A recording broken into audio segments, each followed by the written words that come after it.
Let's talk about the tragic events in Maine. We've had another one of those tragic events with mass shooting here in America.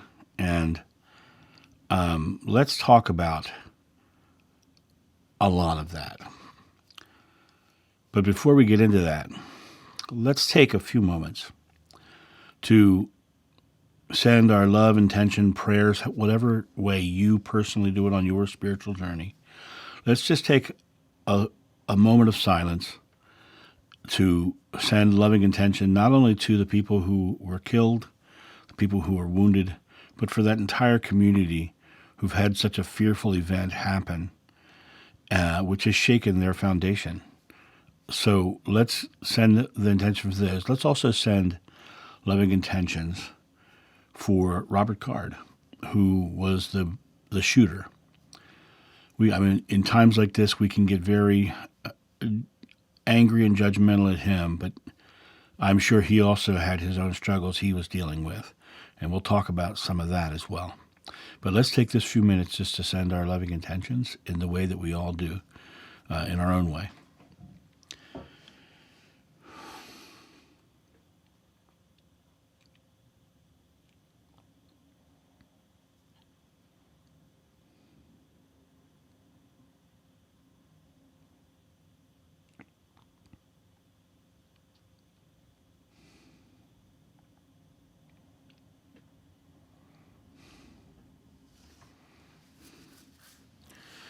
So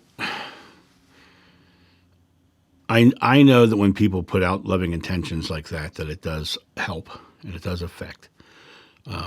They've actually done studies that have proven that prayer works, and prayer is just sending of loving intention. So take heart in knowing that every little bit of that helps.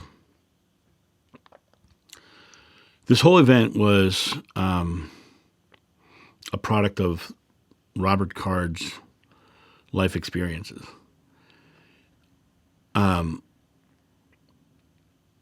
You know very little about him right now. We know that he grew up in a gun culture. We knew that he joined the National Guard and became a gun instructor. But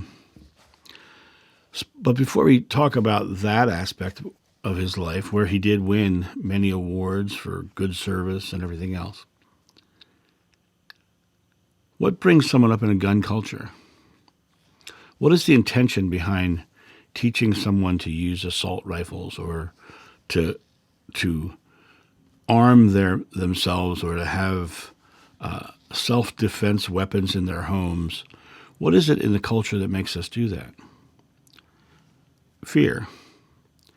So the very foundation of this whole idea is living fearfully, living in a fearful world, living with the expectation that the world's going to go bad on you. The idea of an event like that happening in any of our lives is like lightning striking. It is really as rare as that.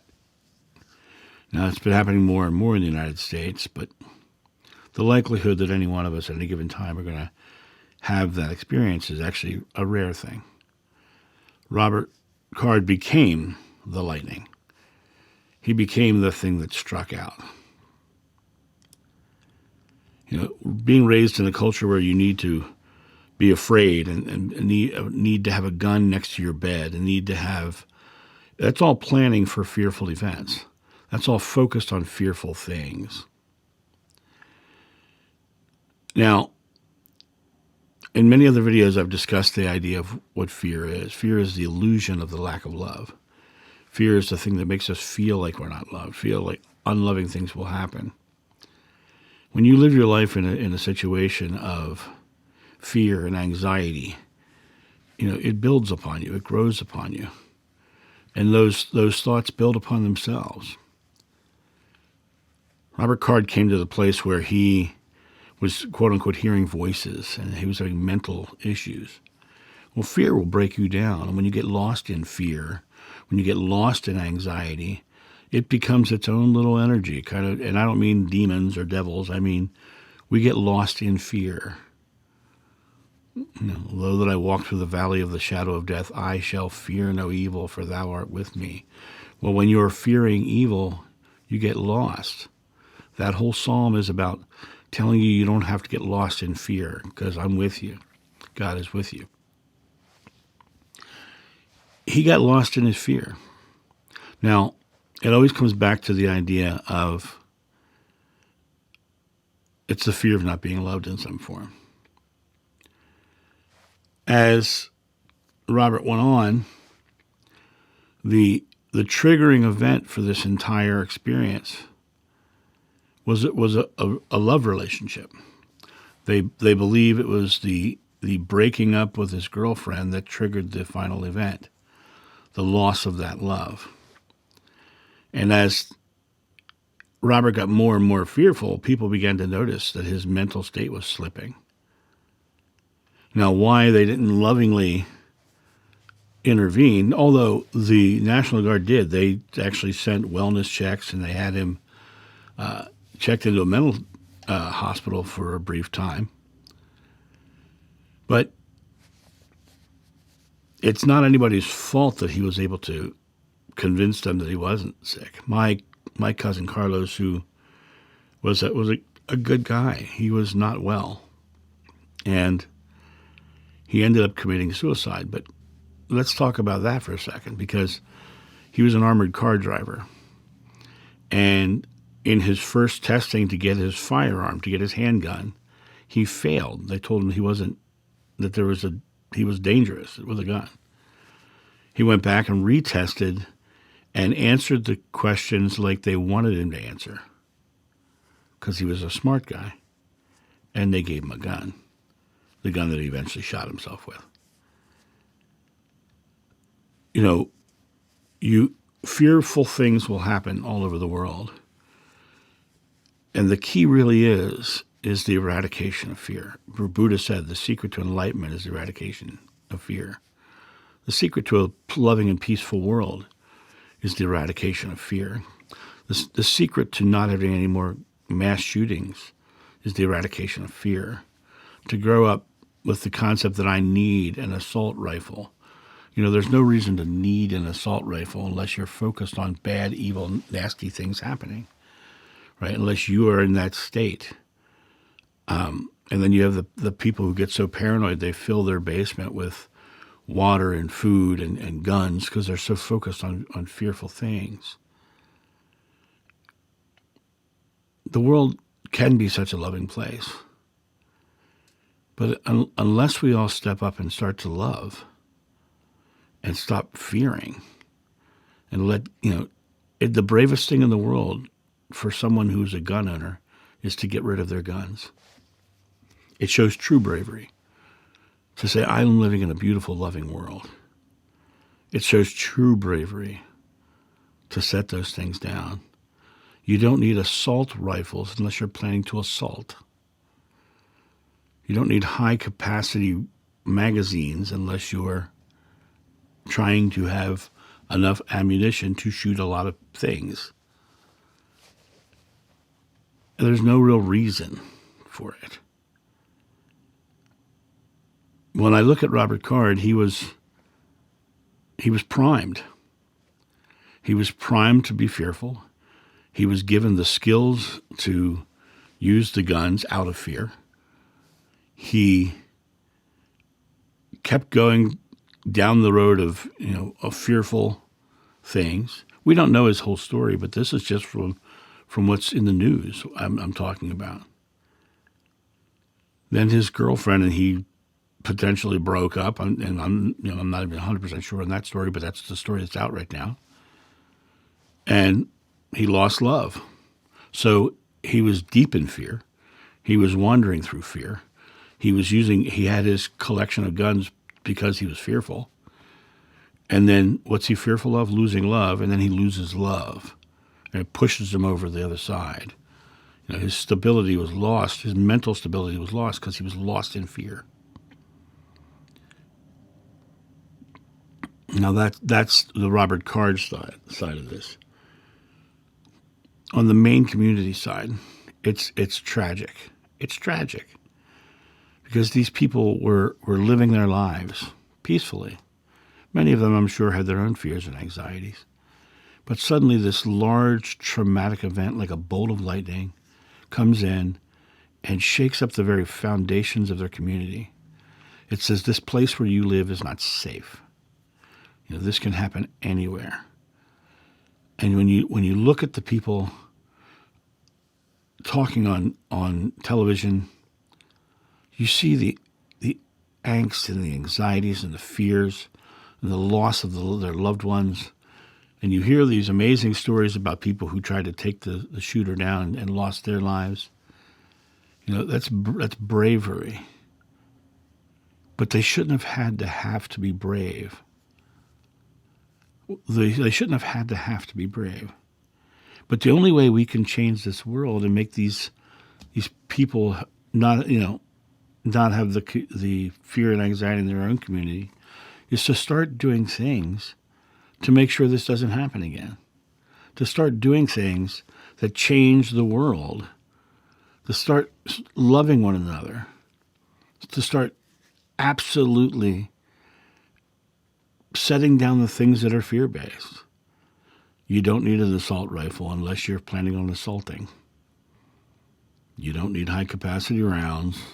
You don't even need a gun unless you're planning on going hunting. And in that case, you don't need to hunt with a handgun or an assault rifle. A shotgun or a regular rifle will do just fine. I look at the world from the perspective of love and fear, always.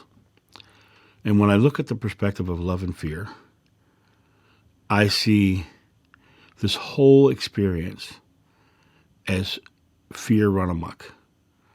Robert Card had a fearful life. He came up through a fearful thing. He lost a love relationship, and it threw him so deep into fear that he erupted in fearful and aggressive things. And he harmed a lot of people and a whole community.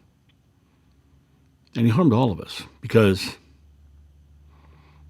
I'm sitting here in my studio Saturday morning, and it really makes me sad. It makes me sad that we can't have a loving world. It makes me sad that people are lost in their fear. And I want to reiterate, I think we can have a loving world. I think we can create a different world. But when it comes down to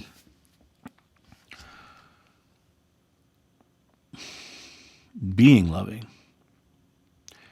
we have to be loving all the time. And the way we do that is by starting to recognize the things that are fearful and starting to eradicate them, getting rid of them, putting them away. Because, Sandy Hook, the shootings in Las Vegas, none of these have to happen. None of these have to happen. The wars overseas, none of these have to happen. Just love one another.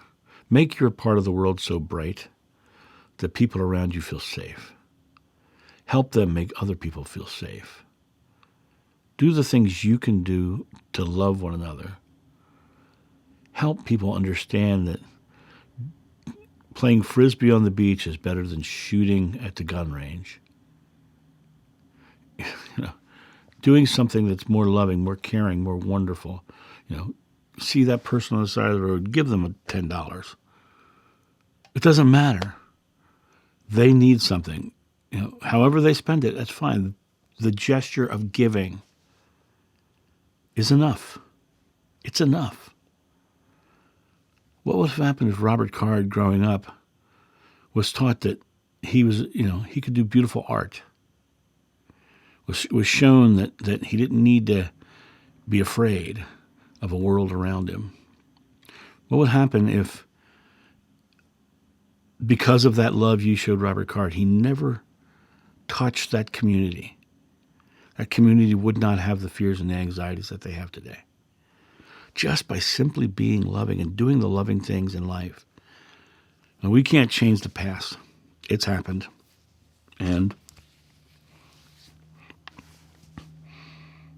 But we can change the now. And the now changes the future. We can't do anything next Thursday. We can do something right now. Because it's the only moment we're ever conscious is the present moment. And the more these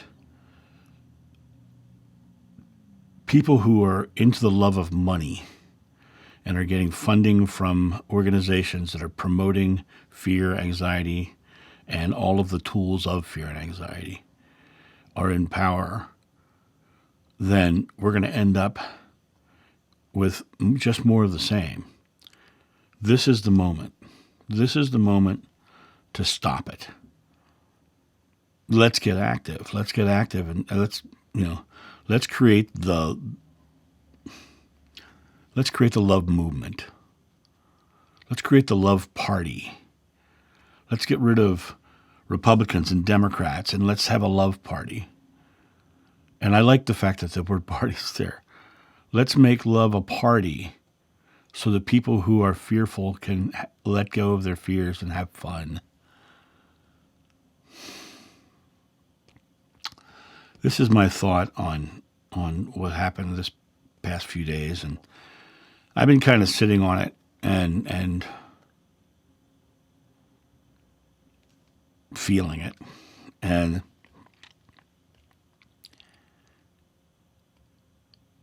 it's so sad.